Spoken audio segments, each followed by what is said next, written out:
ጤና ይስጥልን የተከበራችሁ የጣና ዕለታዊ መረጃ ተሳፋሪዎቻችን፣ እነሆ የዕለተ ማክሰኞ ታኅሳስ 7 2018 ዓ.ም መረጃዎቻችን ይዘን ቀርበናል።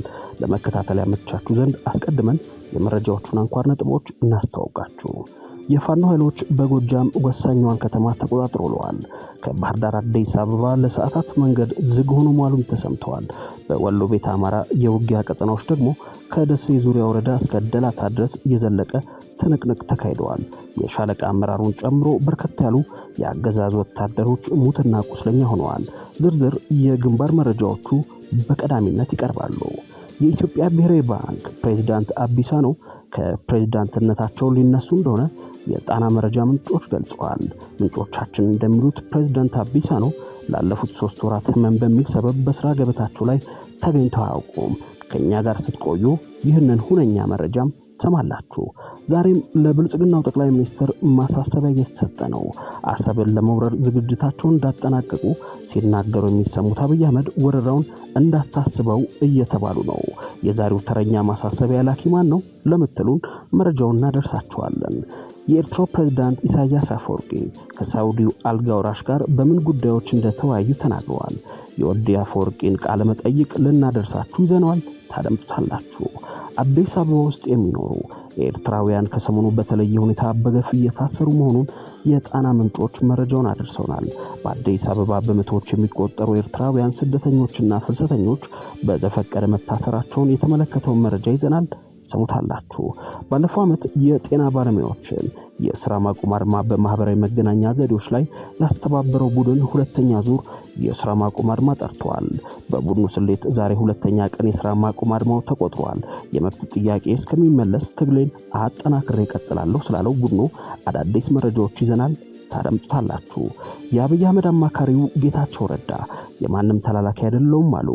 ከብልጽግና ጋር ልንሰራ ያሰብነው ምንም ነገር የለም ሲል ፓርቲያቸው መናገሩ ተሰምቷል። አልበላሽም ምን አመጣው የሚያስብለውን ይህንን መረጃም ይዘናል፣ ሰማላችሁ።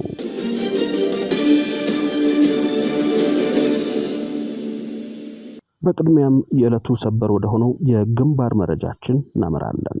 የፋኖ ኃይሎች በጎጃም ወሳኛዋን ከተማ ተቆጣጥረው ውለዋል። ከባህር ዳር አዲስ አበባ ለሰዓታት መንገድ ዝግ ሆኖ መዋሉም ተሰምቷል። የአፋብኃ ቴዎድሮስ እዝ 201ኛ ኮር 74ኛ ክፍለ ጦር የምስራቅ ጎጃም ደብረ ወርቅ ከተማ ዛሬ ታኅሳስ 7 ቀን ከንጋት 11 ሰዓት ጀምሮ በአምስት የተለያዩ አቅጣጫዎች ውጊያው በመክፈት ተቆጣጥሮ መዋሉ ተሰምቷል። የፋኖ ኃይሎች ተቆጣጥረዋት የዋሉት ደብረ ወርቅ ከተማ ውጊያው በወርቁ ማደያ፣ በፖሊስ ጣቢያው፣ በጠዛ ወንዝ፣ በአዲሱ ገበያና በቴክኒክ በኩል ሙሉ ከበባ በማድረግ እንደተጀመረ ከግንባር ያገኘነው መረጃ ያሳያል። የደብረ ወርቅ ፖሊስ ጣቢያን ጨምሮ ሙሉ ከተማዋን ለ6 ሰዓታት ተቆጣጥሮ የቆዩት የፋኖ ኃይሎች በፖሊስ ጣቢያው የፋኖ ደጋፊ ናችሁ በሚል ታስሮ የነበሩ ከ100 በላይ የግፍ እስረኞችን ነጻ ሲያወጡ በአጠቃላይ ውጊያው በርካታ ወታደራዊ ቁሳዊ ምርኮ እንደቀናው ገልጿል። 27 ክላሽንኮቭ፣ 1650 የክላሽ ተተኳሽና 29 የወገብ ትጥቆችን ገቢ ማድረጉ አፋብኃ ቴዎድሮስ እዝ በግንባር መረጃው ይፋ አድርጓል። በሌላው ውጊያ ስናን አባ ጅሜ ሻለቃ በደፈጣ ጥቃት ባገዛዙ ጦር ላይ ጉዳት ማድረሱ ተሰምቷል። አፋብኃ ቴዎድሮስ እዝ 206ኛ ኮር 24ኛ ክፍለ ጦር በምዕራብ ጎጃም ዞን ስናን ረቡ ገበያ ከተማ በከፈተው ማጥቃት በቁጥር ያልተገለጸው ቁሳይና ሰዋዊ ጉዳት ማድረሱን አሳውቋል። በዚህ ውጊያ የነፍስ ወከፍ መሳሪያዎች በምርኮ መገኘቱንም እዙ ገልጿል። በሌላ የግንባር መረጃ በወሎ ቤተ አማራ የተለያዩ ቀጠናዎች ውጊያዎች ቀጥለው መዋላቸው ተሰምተዋል። ደላንታ ዙሪያ በአገዛዙ ሰራዊት የሻለቃ አመራር ጥቃት ሲፈጸምበት ከ10 በላይ የሚሆኑ እግረኛ ሰራዊት ደግሞ ሞትና ቁስለኛ መሆናቸው ተሰምተዋል። አፋብኃ ሚኒሊክ እዝ የደጋው መብረቅ ኮር ጽናት ክፍለ ጦር በአገዛዙ የሻለቃ አመራር ላይ በሰነዘረው ማጥቃት ከባድ ቁስለኛ ማድረጉን ከ2 በላይ እግረኛ ሰራዊት ሙትና ቁስለኛ ማድረግ መቻሉን እዙ በግንባር መረጃው አረጋግጧል። ዚያ ላይ በልጅ ኢያሱ ኮር የፋኖ ኃይሎች በኋላው ውጊያ ክፉኛ ሲመታ ወደ ደላንታ ወረዳ የሸሸው ያገዛዙ ጦር በጽናት ክፍለ ጦር መክት ሻለቃ 3ኛ ሻምበል የደፈጣ ጥቃት ተፈጽሞበት ተጨማሪ ጉዳት ማስተናገዱን የግንባር መረጃው ላይ ተመላክቷል። አምባሰል ወረዳ ውስጥ ባትሪ በተባለ ቦታ ላይ በተደረገ ደፈጣ ሻለቃ መሪው ከባድ ቁስለኛ መሆኑን 7ቱ ደግሞ እንደሞቱ ከሞቱ 14ቱ ከባድ ቁስለኛ መሆናቸውን አፋባ በግንባር መረጃው አረጋግጧል። በሌላ መረጃ ምኒልክ እዝ በላጎ ተወርዋሪ ሻለቃ ደሴ ዙሪያ ለአንድ ሳምንት ተከታታይ በተደረገ ተጋድሎ በርካታ ድሎችን ማስመዝገቡን እዙ ገልጿል። በላጎ ተወርዋሪ ሻለቃ ከህዳር 29 እስከ ታህሳስ 6 2018 ዓ.ም ደሴ ዙሪያ ለአንድ ሳምንት ተከታታይ መደበኛ ውጊያ በማድረግ ነፃ ቀጠናውን ከማስፋቱም በላይ በአገዛዙ ጦር ላይ ከባድ የተባለ ኪሳራ ማድረሱም ታውቋል። የፋኖ ኃይሎች በደሴ ዙሪያ ወረዳ ውስጥ በርከት ያሉ ቀበሌዎችን በመቆጣጠር የህዝብ አስተዳደር መዋቅር መዘርጋታቸውንም በግንባር መረጃው ላይ ተመላክቷል።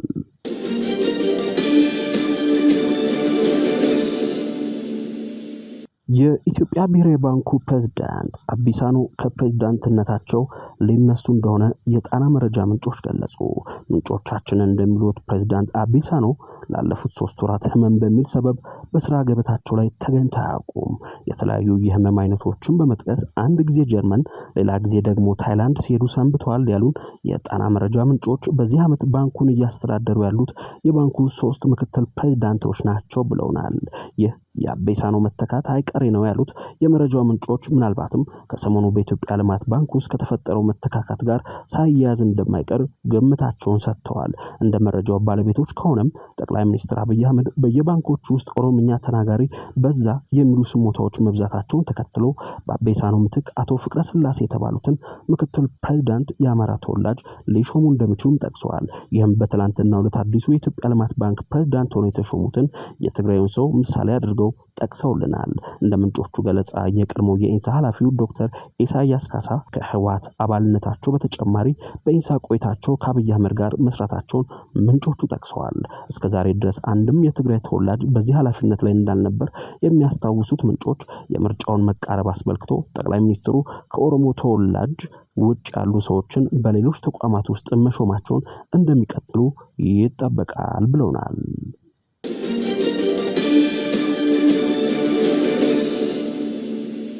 የአብይ አህመድ አማካሪው ጌታቸው ረዳ የማንም ተላላኪ አይደለሁም አሉ።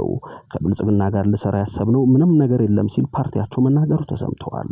ጌታቸው ረዳ በቅርቡ የመሰረቱት ስምረት ፓርቲ በሰጠው መግለጫ ስምረት ከብልጽግና አንዱ ነው እየተባለ ቢገለጽም ፓርቲው ምንም አይነት በጥምረት ለመስራት ያሰበው ነገር የለም ብለዋል። ከብልጽግና ፓርቲ ጋር የሚያያይዙን ሆነ ብለው ነው ያለው ፓርቲው ስምረት ከብልጽግና ጋር ቢሰራ ችግር የለውም፣ ነገር ግን ህወሓት ወደ ኤርትራ ስለሄደ ሻቢያ ነው ማለት ነው ወይ ሲል ጠይቋል። መግለጫውን የሰጡት አቶ ጌታቸው ረዳ ይመሩት በነበረው ጊዜ አስተዳደር ከንቲባ ተደርገው ተሹመው በህወሓት ተቋሙ ስራቸው እንዳይሰሩ ታግደው የቆዩትና የስምረት ትግራይ ፓርቲ መስራች አንዱ የሆኑት አቶ ብርሃነ ገብረ ኢየሱስ ናቸው። በመግለጫቸውም ትግራይን የተመረጠ መንግስት ሊያስተዳድራት ይገባል ያሉ ሲሆን ፓርቲያቸው ለምርጫ ዝግጅት እያደረገ መሆኑን ገልጸዋል።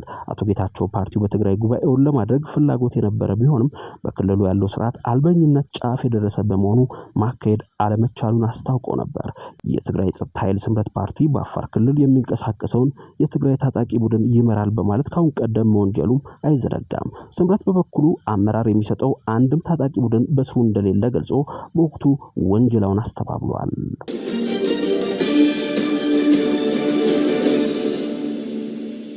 ዛሬም ለኢትዮጵያው ጠቅላይ ሚኒስትር ማሳሰቢያ እየተሰጠ ነው። አሰብን ለመውረር ዝግጅታቸውን እንዳጠናቀቁ ሲናገሩ የሚሰሙት አብይ አህመድ ወረራውን እንዳታስበው እየተባሉ ነው። የዛሬው ተረኛ ማስጠንቀቂያ አቅራቢ የአፍሪካ ህብረት ኮሚሽን ሊቀመንበር መሆናቸውም ታውቋል።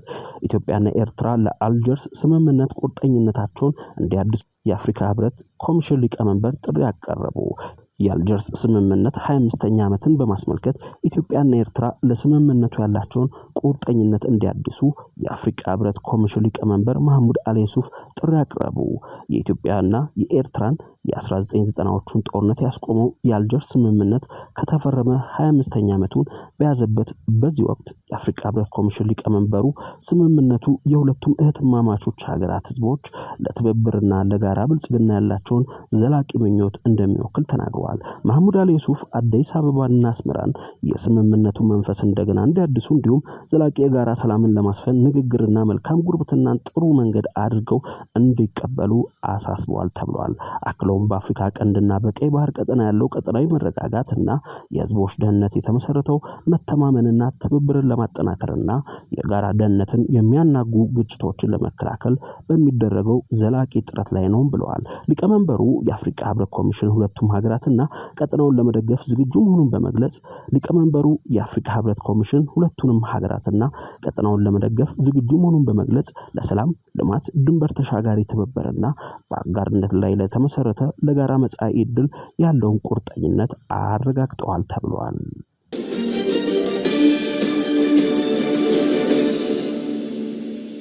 የኤርትራው ፕሬዝዳንት ኢሳያስ አፈወርቂ ከሳውዲው አልጋ ወራሽ ጋር በምን ጉዳዮች እንደተወያዩ ተናገሩ። የኤርትራው ፕሬዝዳንት ኢሳያስ አፈወርቂ አልጣያር ከተሰኘው የአረብኛ ጋዜጣ ጋር ባደረጉት ሰፊ ቃለ ምልልስ የዳጋሎን የፈጥኖ ደራሽ ጦር የሚያስታጥቁት የውጭ ኃይሎች ሱዳንን ብቻም ሳይሆን ቀጠናውንም እየረበሹት መሆኑን ለሳውዲው አልጋ ወራሽ እንደነገሯቸው ተናግረዋል። ሳውዲ ቀይ ባህርን እንድትጠብቅ መጠየቃቸውንም ያነሱት ኢሳያስ አፈወርቂ ከጎረቤት ሀገራት ጭምር ወደ ሱዳን የሚጎርፈው የጦር መሳሪያ ለአፍሪካ ቀንድ ስጋት መሆኑን ለመሐመድ ቤን ሰልማን ነግሬያቸዋለሁ ብለዋል። ከነጻነት ትግሉ አንስቶ ላለፉት 50 ዓመታት ባለኝ ልምድ የኤርትራ የጸጥታ ሁኔታ ከቀይ ባህርና ከባብ ኤልመንደብ ሰርጥ ጋር በቅጡ የተቆራኘ መሆኑን ተገንዝቤያለሁ ያሉት ወዲያፎም በሱዳን ሊደረግ የሚሞክረው የሰላም ስምምነት ለፈጥኖ ደራሽ ኃይሉ የሚሄደው የጦር መሳሪያ አቅርቦትና የፋይናንስ ጉዳዮች ቅጥር እስካልቆመ ድረስ ይከሽፋል ማለታቸውንም ለጋዜጣው አስረድተዋል። ከዚህ የሱዳን ዜና ጋር በተያያዘ የሱዳኑ ፕሬዝዳንት ጀነራል አልቡርሃንም እዚያው ሳውዲ ናቸው ተብሏል። ከመሐመድ ቤን ሰልማን ጋር በመገናኘት በሱዳን ስላሉት የቅርብ ጊዜ ሁኔታዎች እንዲሁም ደህንነትና መረጋጋትን ለማምጣት እየተደረጉ ስላሉት ጥረቶች መወያየታቸውንም የሳውዲ የመረጃ ምንጮች ዘግበዋል። ከዚህ በተጨማሪም ከዩናይትድ አረብ ኤምሬትስ ጋር ውዝግብ ውስጥ የገባቸው ሳውዲ አረቢያ ለእርሳቸው የጦር መሳሪያ እንድታቀርብላቸው ጠይቀዋልም ተብሏል። ይህ በእንዲህ እንዳለም በአዲስ አበባ ውስጥ የሚኖሩ ኤርትራውያን ከሰሞኑ በተለየ ሁኔታ በገፍ እየታሰሩ መሆኑን የጣና መረጃ ምንጮች ገለጹ። በአዲስ አበባ በመቶዎች የሚቆጠሩ ኤርትራውያን ስደተኞችና ፍልሰተኞች በዘፈቀደ መታሰራቸውን ሰምተናል። በመዲናዋ እስከ 3 ወራት ድረስ የታሰሩና ሽንት ቤትም የማይቀርቡ እንደ ቦሌ ለሚኩራና ሌሎችም ቦታዎች አላግባብ ታስረው የሚገኙ የኤርትራ ስደተኞችና ፍልሰተኞች መኖራቸው ተጠቁመዋል።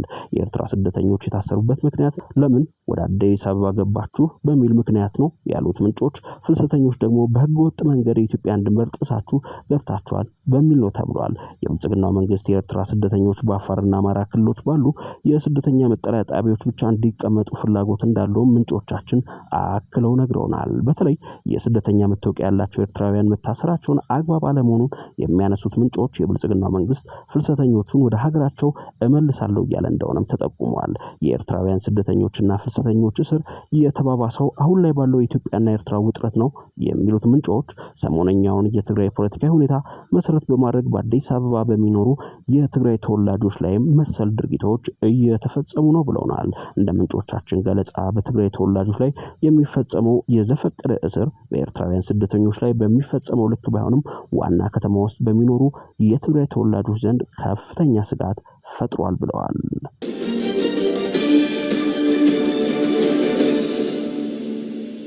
ባለፈው ዓመት የጤና ባለሙያዎችን የሥራ ማቆም አድማ በማህበራዊ መገናኛ ዘዴዎች ላይ ያስተባበረው ቡድን ሁለተኛ ዙር የሥራ ማቆም አድማ ጠራ። ቡድኑ ጤና ሚኒስቴርም ሆነ የክልሎች ጤና ቢሮዎች የጤና ባለሙያዎችን ህጋዊና የህልውና ጥያቄዎች እስካልተመለሱ ድረስ ትግሉን አጠናክሮ እንደሚቀጥል አስታውቋል። በተለያዩ የማስተማሪያና ሌሎች ሆስፒታሎች የሚሰሩ ጥቂት ባለሙያዎች የትርፍ ሰዓት ክፍያ መስተካከሉን ተከትሎ የሥራ ማቆም አድማውን ለመቀላቀል ፍላጎት የሌላቸው መሆኑን ተረድቻለሁ ያለው አስተባባሪ ቡድኑ ሁለተኛውን የሥራ ማቆም አድማ የማይቀላቀሉ ባለሙያዎች ወደፊት ለሚደርሱባቸው የመብት ጥሰቶች ኃላፊነት አልወስድም በማለት አስጠንቅቀዋል።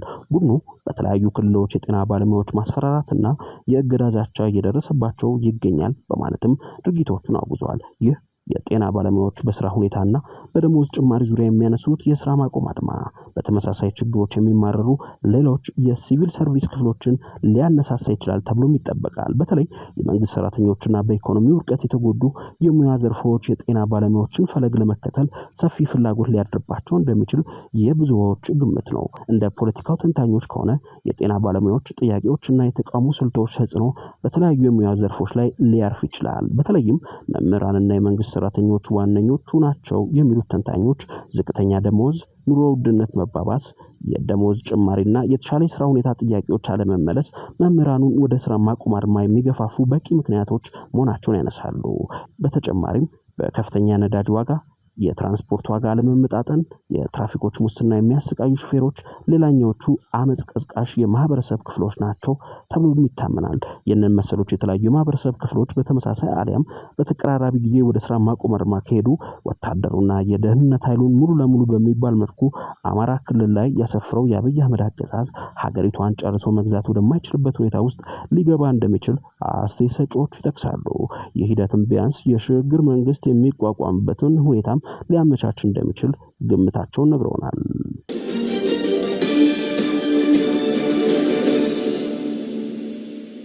በቀደመው ሳምንት ከታሰሩ ቲክቶከሮች መካከል አንዱ የሆነው አዶናይ በተፈታ ማግስት የቀሩት ቲክቶከሮችን በሽምግልና ሊፈቱ እንደሆነ እየተሰማ ነው።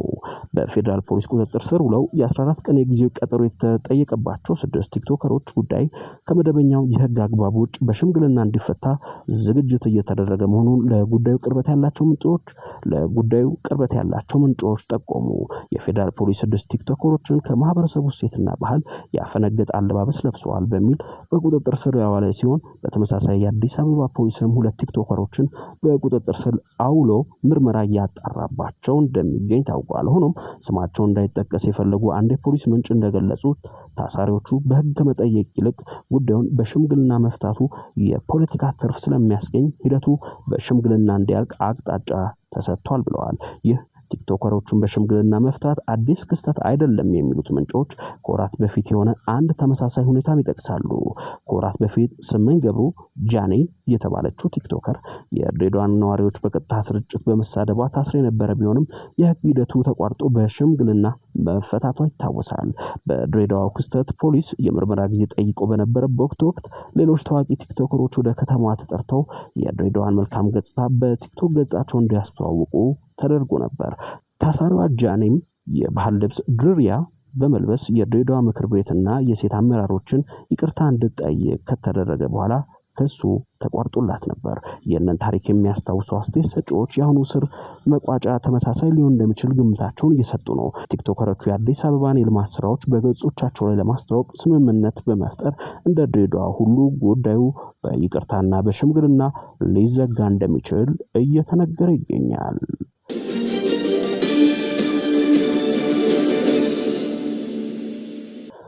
የተወደዳችሁና የተከበራችሁ የጣና ዕለታዊ መረጃ ተሳፋሪዎቻችን የዕለተ ማክሰኞ መረጃዎቻችን እነዚህ ነበሩ። ዕለታዊ የጣና መረጃዎች እንዲደርሷችሁ ቻናላችንን ላይክ እና ሰብስክራይብ በማድረግ ቤተሰብ ይሁኑ።